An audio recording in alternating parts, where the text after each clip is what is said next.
വെച്ച് കഴിഞ്ഞാൽ ഫുള്ള് ഡെയിൻ വരുന്നു, ഫുള്ള് സ്പോൺസേഴ്സിന്റെ ഫുള്ള് കാണാപ്പാടം പറയുന്നു. ഞാൻ പെൽജിച്ചൊക്കെ കളിയാക്കുന്നതൊക്കെ നമ്മൾ കണ്ടിട്ടുണ്ട്.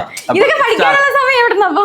അല്ല, ഇത് പഠിക്കാന്ന് പറയുന്ന അങ്ങനെ ബ്രാൻഡിങ് ഒന്നും ആ സമയത്തൊന്നും, അതായത് എന്റെ ഉച്ചാരണം ഒന്നും കറക്റ്റ് ആയിരുന്നില്ല അപ്പൊ ആ സമയത്ത്.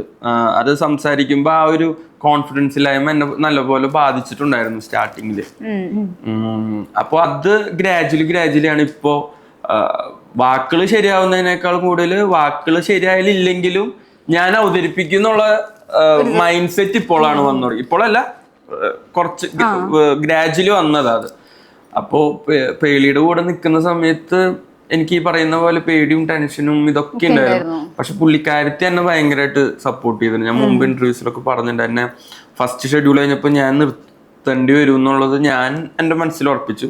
ബാക്കിയുള്ളവരും അത്ര ഒരു മതിപ്പില്ല. ഇവനെന്തിന് പേളി ഓൾറെഡി അടിപൊളിയായിട്ട് ഷോ ആങ്കർ ചെയ്യുന്നു, ഒറ്റയ്ക്ക് ചെയ്യാവുന്ന ഷോയേ ഉള്ളൂ, പിന്നെ എന്തിനാ ഇവൻ എന്നുള്ളൊരു സാധനം ഞാൻ മറ്റേ ഒരു ഇതുപോലെ അവിടെ മുഴങ്ങുന്നത് എനിക്ക് ഫീൽ ചെയ്യുന്നുണ്ട്. ഏത് സ്റ്റുഡിയോന്റെ അകത്ത് തന്നെ. ഇപ്പൊ ടെക്നീഷ്യന്മാരുടെ കാര്യത്തിലാണെങ്കിലും, അല്ലെങ്കിൽ ഇവൻ സ്കിറ്റ് ചെയ്യാൻ ഓക്കെ, ഇവന് ആങ്കറിങ് പരിപാടി സെറ്റ് ആവില്ല എന്നുള്ളത് ഫസ്റ്റ് ഷെഡ്യൂളിൽ തന്നെ എനിക്ക് ആദ്യം മനസ്സിലായി.